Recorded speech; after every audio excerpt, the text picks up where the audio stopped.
পাকিস্তানের জনপ্রিয় অভিনেত্রী হানি আমির এখন জাতিসংঘের শুভেচ্ছাদূত। নারী অধিকার ও সম অধিকারের বার্তা ছড়িয়ে দিতে তাকে ইউএন উইমেন পাকিস্তান নিয়োগ দিয়েছে জাতীয় শুভেচ্ছাদূত হিসেবে।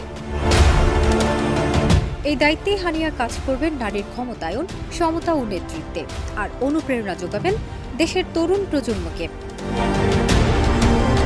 গালফ নিউজ জানায়, হানিয়া তার জনপ্রিয়তাকে কাজে লাগিয়ে পাকিস্তানের নারী ও কন্যা শিশুদের কণ্ঠ আরও শক্তিশালী করবেন, সামাজিক পরিবর্তনের বার্তা ছড়াবেন ঘরে ঘরে। নিয়োগ পাওয়ার পর এক প্রতিক্রিয়ায় হানিয়া বলেন, এটি শুধু একটি উপাধি নয়, বরং এমন নারীদের প্রতিনিধিত্ব করার দায়িত্ব যাদের কণ্ঠ অনেক সময় শোনা যায় না। সাম্প্রতিক সময়ে আন্তর্জাতিক অঙ্গনেও আলোচনায় আছেন এই তারকা।